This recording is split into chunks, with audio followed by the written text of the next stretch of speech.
Live from Quezon City, Philippines. Your news, current affairs, and public service channel, Margo TV Philippines. Live.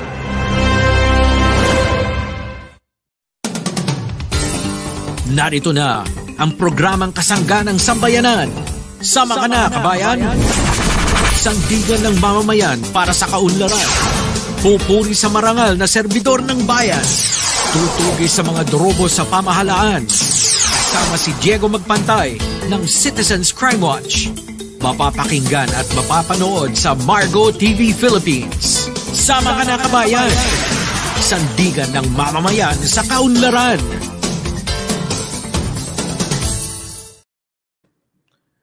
Isang magandang umaga po. Kumusta po kayo mga ginigilaw nating mga tagapakinig at mga tagapanood mula po Luzon, Visayas at Mindanao. At syempre yung ating po mga kababayan abroad, yung ating po mga OFW, kumusta po kayo? Ngayon po ay araw ng Martes, Agosto 29 po at balik trabaho pagkatapos po ng 4 na araw na bakasyon. At syempre, ngayon pong araw, balik eskwela ang nasa 22.7 million na mga mag-aaral ng publikong mga paaralan sa buong bansa. Unang araw po ng pasok, kumusta ko ang ating mga teachers? Handa na ba kayo? At ang ating mga mag-aaral, handa na ba kayo? At sana, handang-handa na kayo. Maganda po ang panahon natin ngayon at wala pong ulan. Maliban na lang po dyan sa may northern party po ng ating bansa na dinaanan po ng Typhoon Guring. Pero si Guring naman wala na po, papalabas na eh. Bueno, happy birthday muna sa mga nagsiselebrate ng kaarawan ngayong pong araw na ito ng Martes kay Cha Season, ang ating pong kaibigan dyan po sa Pampanga at La Union. Nagsiselebrate ng kanyang kumpleanyo ngayong araw na ito. At syempre, yung aking pamangkin dyan sa Gainsa, Camarines Sur na nag-celebrate din ng kanyang birthday kahapon. Si Kagawad, Municipal Kagawad Noel Sorbano ng Gainsa, Camarines Sur. Ilang taong ka na, Noel? Happy birthday at sana ay mas maging matagumpay ka pa sa larangan ng politika. Bueno, ang inyo po lingkod, Jigs Magpantay, muli po sama-sama tayo sa ating pong kalahating oras na pagtalakay sa mga importanteng issue ngayong pong araw na ito. Dito po yan sa Sama Ka Na, Kabayan. At bago po yan, syempre, huwag pong kalimutan i-like, i-share at i-subscribe ang ating pong programa Sama Ka Na, Kabayan para sa kaunlaran dito sa Margo TV Philippines. Okay. Kumusta ko rin si General Rene Atot Paredes ng Lamot Ipugao. Alam ko palagi ka nakantabay sa akin ngayon. At sana ay okay ka dyan sa Lamot. One of these days, bibisitahin natin uli ang Lamot Ipugao. At yung ating mga tagapanood at tagapakinig dyan sa Bilison Antique, Rio Greg Narciso, at dito naman sa bandang Cavite, si Henry, yung ating National Admin Officer. Good morning. Magandang umaga raw sa CCW family. At dyan sa Iloilo, si Reinhard Cabalonga, ang ating Deputy Regional Director for Region 6. Mabuhay CCW. At sa Naga City, si Barangay Councilor June Viola. Kumusta ka, June? At alam ko, busy kayo ngayon because kahapon, filing po ng candidacy. Unang araw po ng filing ng candidacy para po sa mga tatakbo sa October 30 barangay at SK election. Bueno, ngayon pong araw ay mula po sa tanggapan ng Department of Migrant Workers, ang labi po ni Secretary Susan Tutsople ay dadalhin na po sa Heritage Memorial Park upang doon po i-cremate at doon na po ilagak ang kanyang labi. At kahapon nga, dumalaw po ang kanyang labi sa Palasyo Malacanang, nagkaroon po ng private necrological service At kagabi nga ay inilipat din ang kanyang labi sa tanggapan po ng kanyang pinagsilbihang departamento, ang Department of Migrant Workers. Talagang bumuhos po ang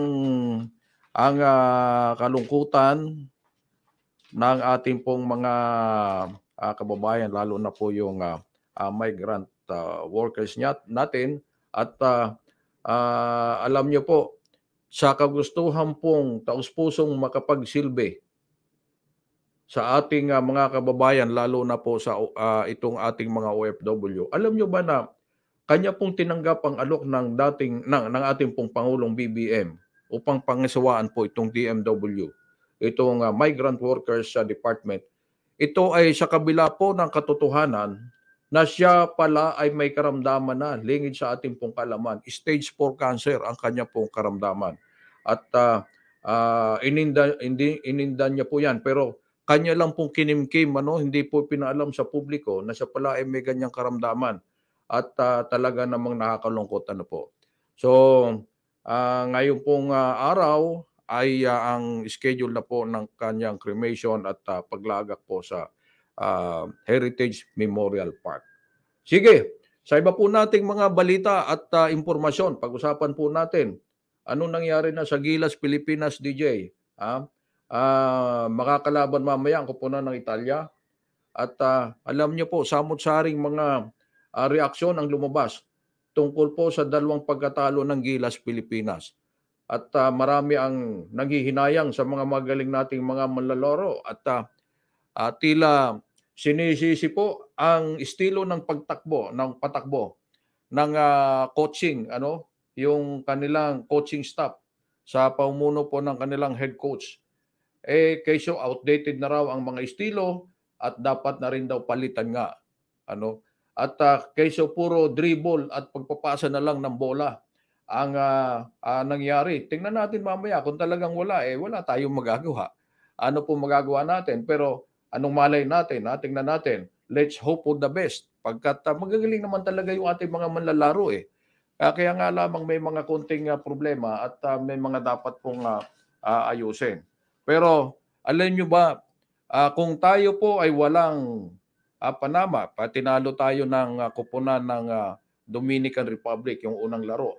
At sa pangalawang laro, tinalo naman tayo ng koponan ng Angola. Pero alam nyo, kung wala tayong Panama sa basketball, laban dito sa Dominican Republic, sa larangan naman ng boxing, bagsak naman sila laban sa boksingerong Pinoy na si Charlie King Warrior Suarez. Ito pong isang Bisaya na boksingero. Sa kanila pong labanan nitong August 26, araw po yan ng Sabado nung magkaroon ng labanan, bagamat injured na po ang kanyang kanang kamay at ay alam nyo, tinalo niya po si Johan Vasquez ng Dominican Republic sa kanila pong labanan doon sa Estados Unidos. At ito pong si Suarez ay binitbit ang unanimous victory sa kanila pong 10-rounder duel sa undercard na labanan ng top rank boxing sa Hard Rock Hotel and Casino sa Tulsa, Oklahoma. So nanalo po si Suarez laban po doon sa kanyang katunggali na Dominican Republic. At umusad po ang pagkapanalo sa record na 16 wins na may 9 na knockouts. Si Suarez po na may hawak po ng tronong IBF Intercontinental at WBC ASEAN Super Featherweight Champion. Ay ginamit po ang kanyang bilis. Talagang mabilis pong sumuntok at timing upang maungusan si Vasquez na may record na 25 na panalo at 4 na talo with the record of 20 knockouts. So biro mo yan, record na yan ni Vasquez, pero tinalo po yan ni Suarez, yung ating pong boksingero, yung boksingerong Pinoy.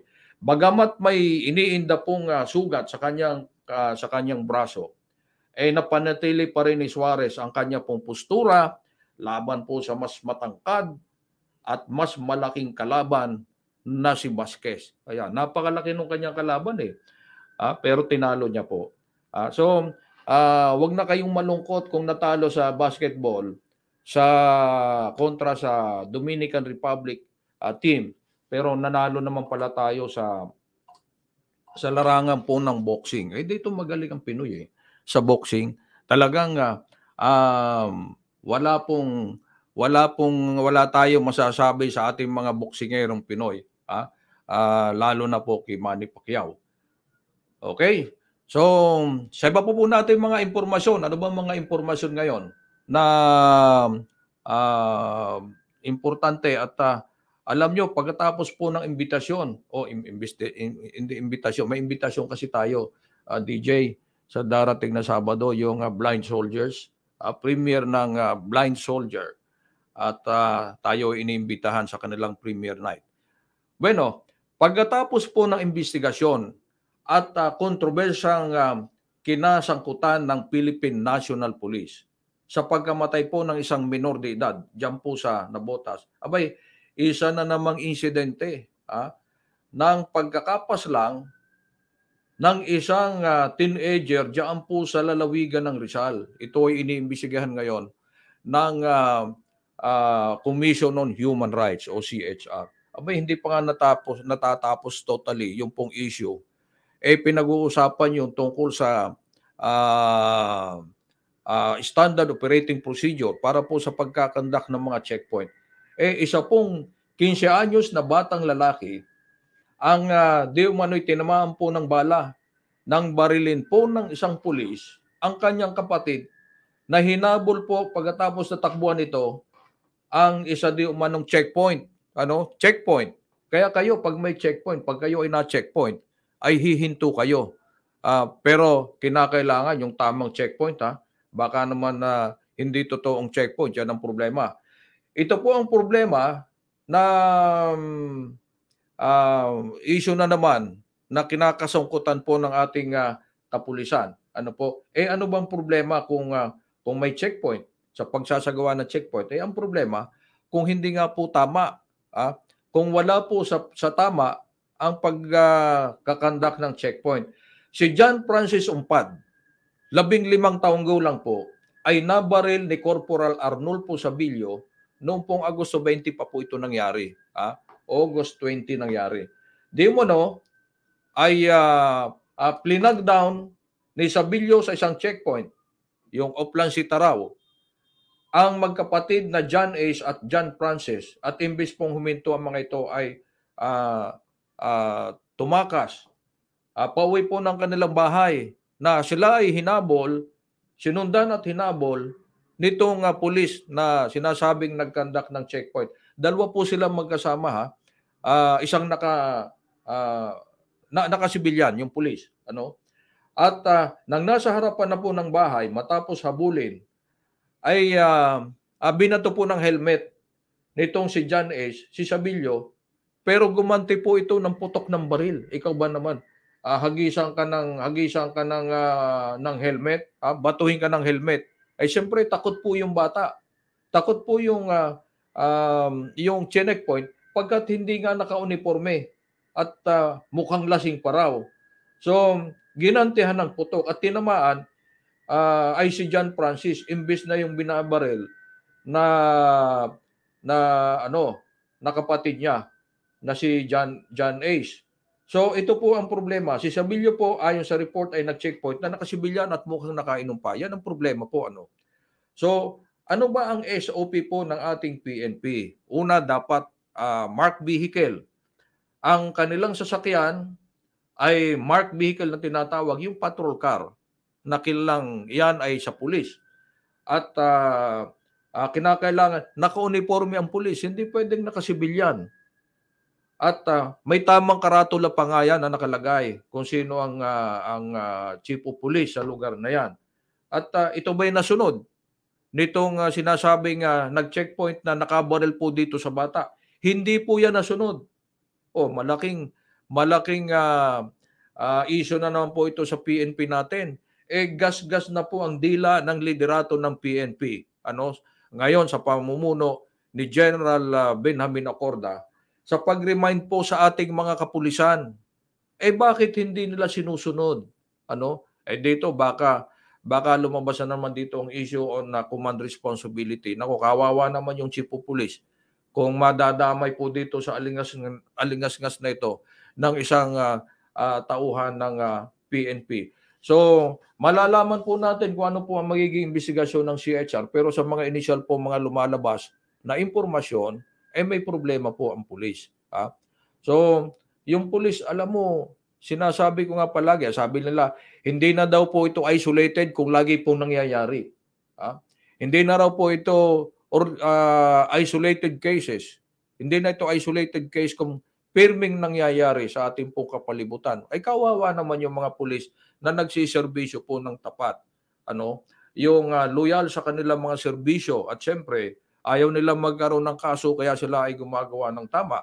Pagkat sayang naman ang futuro ng kanilang pamilya, ang kanila mismong futuro sa pagiging pulis. Kung ganyan po mangyayari, palaging may ganyan, hindi po maganda. Nadadama yung karamihan. Hindi ako naniniwala na ito sinasabi nilang isolated case. Sige, sabihin natin, isolated case, pero bakit palaging may ganito? Ano po ang pagkukulang?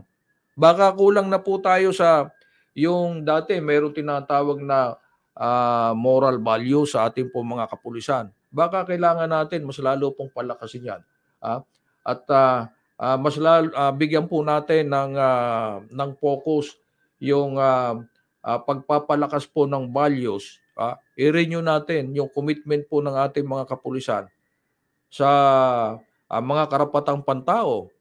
So yung mga ganun pong sitwasyon ay kawawa naman yung ating mga kapulisan na nadadamay dito po sa mga ganito mga alingas-ngas. Bueno, sa iba pa po natin mga impormasyon, mahaba po ang pila ng mga nagnanais mahalal bilang opisyal ng barangay. Kahapon, sa unang araw po ng filing of candidacy, nakita po ang mahabang pila. At pangalawang araw po ngayon ng filing ng certificate of candidacy ng mga nais pong tumakbo. Ang sabi po ng COMELEC, yung pong nangyari kahapon na bilang ng mga kakandidatong pumila sa mga tanggapan ng COMELEC, halos pang 3 araw daw po yun . Ibig sabihin, isang araw, pang 3 araw yung dumagsa sa mga tanggapan ng COMELEC at napakarami na pong nagsampa ng kanilang candidacy. At dito nga po sa Maynila kahapon, kinailangan pa po ng COMELEC na sila ay mag-impose ng cut-off dahil po sa bilang ng mga aplikanteng tatakbo sa barangay election.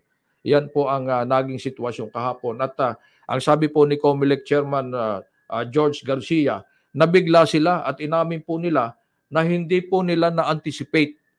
Hindi po nila na-anticipate na ganong karami ang magpapail ng candidacy sa unang araw. At karamihan kasi, normally, nangyayari po yung mga pagdagsa na yan doon sa huling araw ng filing. Hanggang September 2 pa naman po ang filing. At siguro iba po talaga yung barangay election sa local election. Pagkat sa local election kasi tinitingnan, nagsisilipan pa kung sino magpapile. Pero dito sa barangay, mas gusto nilang mauna silang malaman na sila ay nagfile na. Pagkat iba po ang sitwasyon sa barangay at SK election.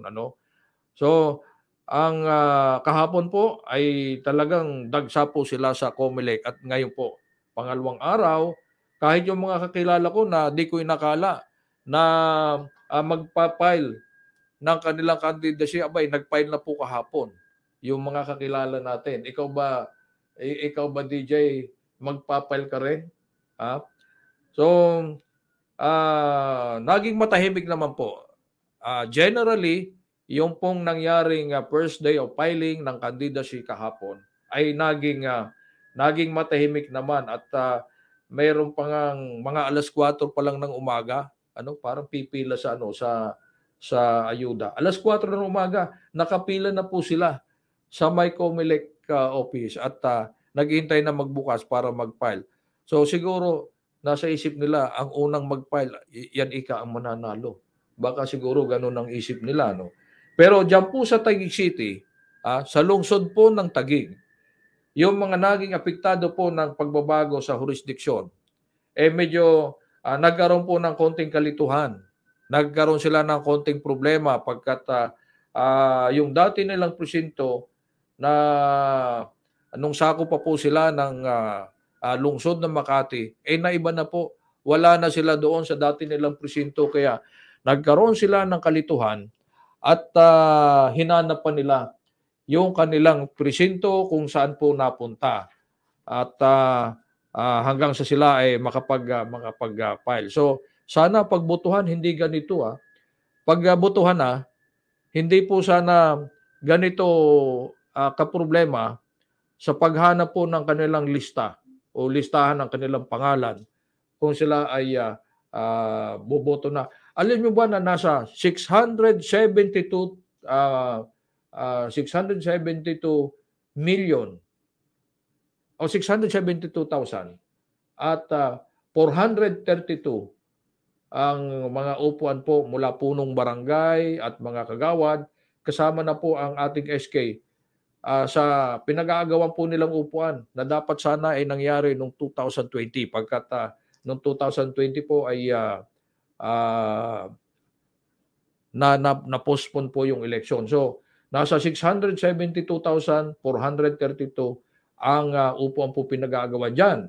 At yan po ay sa barangay election lang.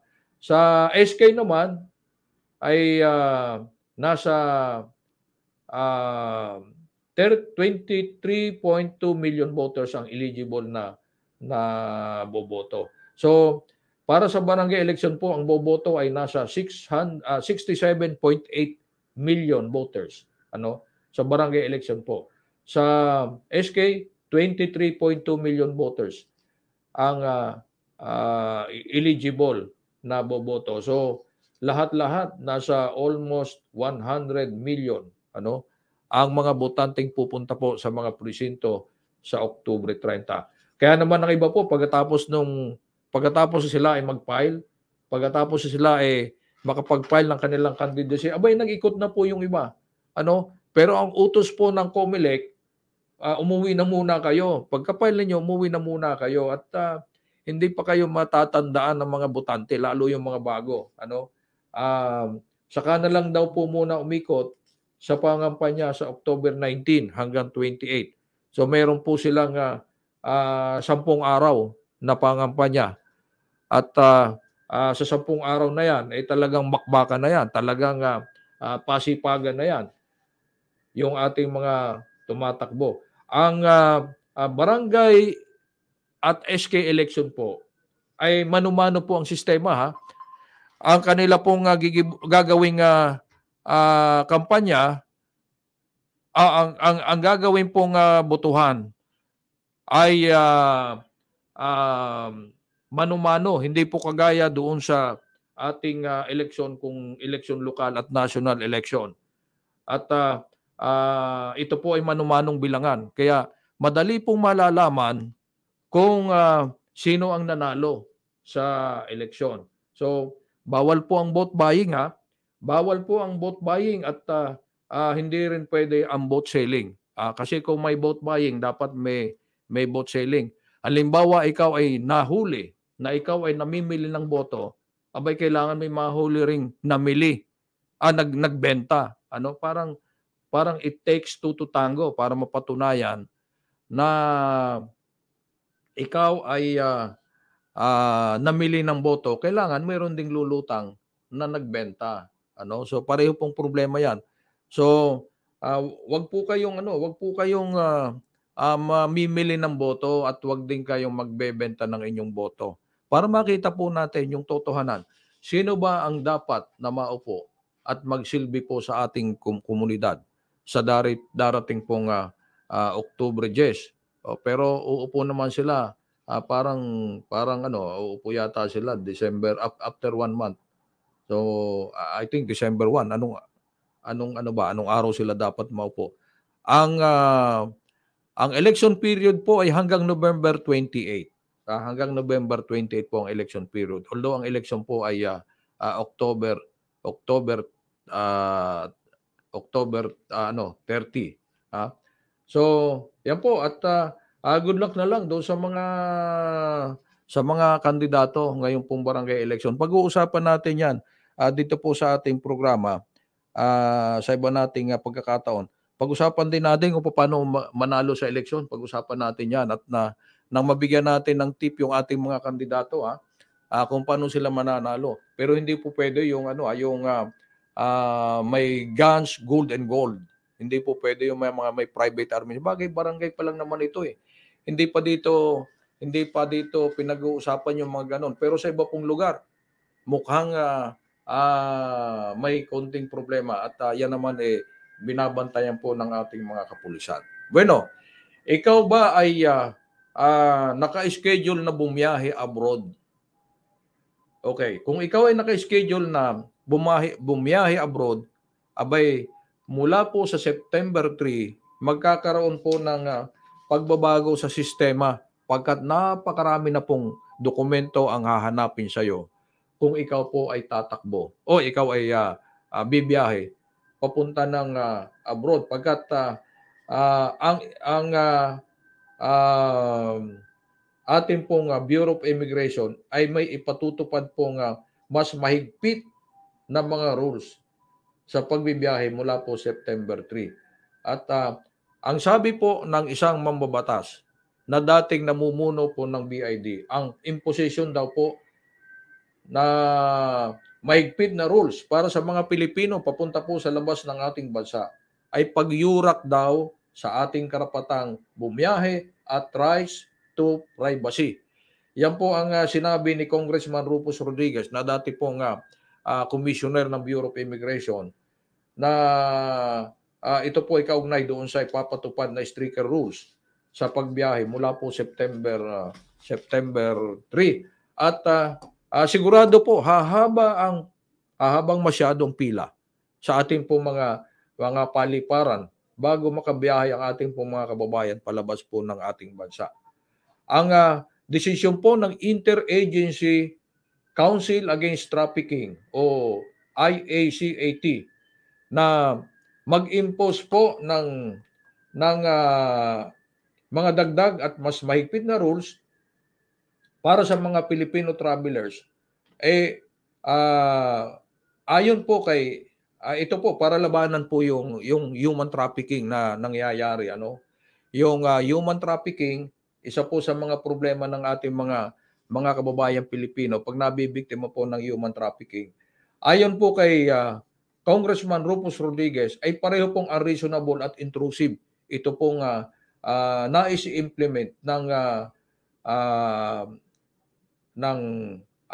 IACAT o ito pong Interagency Council Against Trafficking pagkat napakahirap po kung napakarami mga hanapin sa mga nagbibiyahe.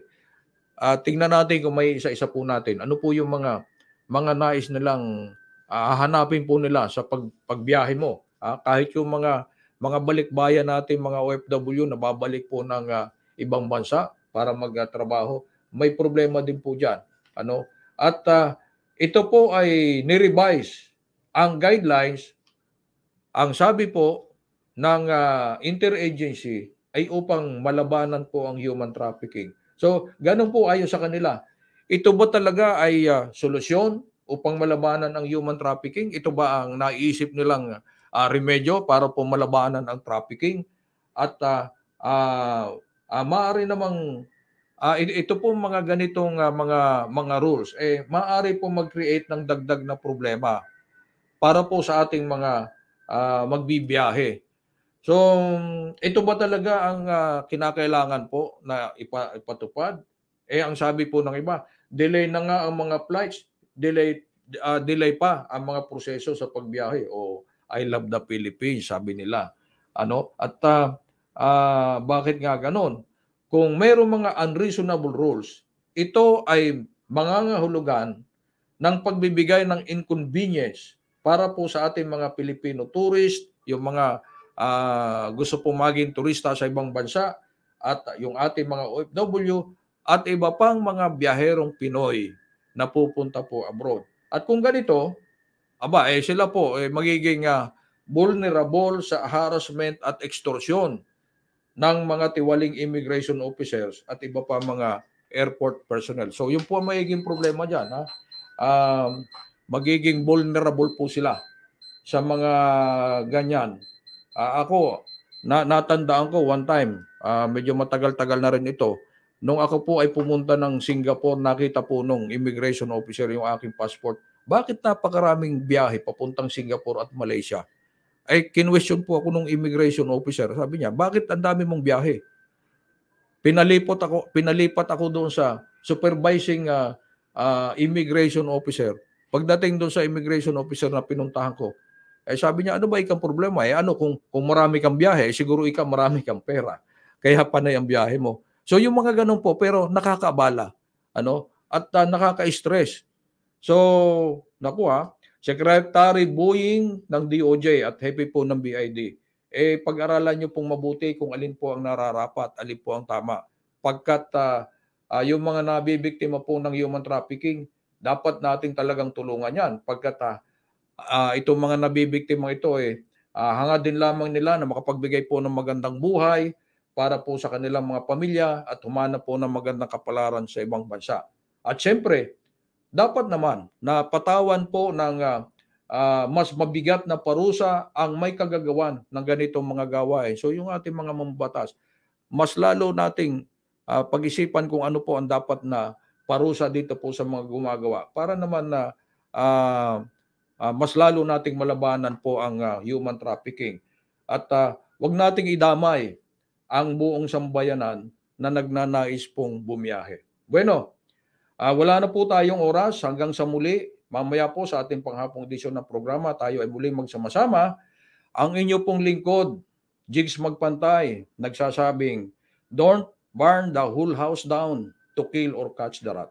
Magandang umaga po at muli sa inyo lahat. Thank you. Inyong napakinggan at napanood ang programang Sama Ka Na Kabayan.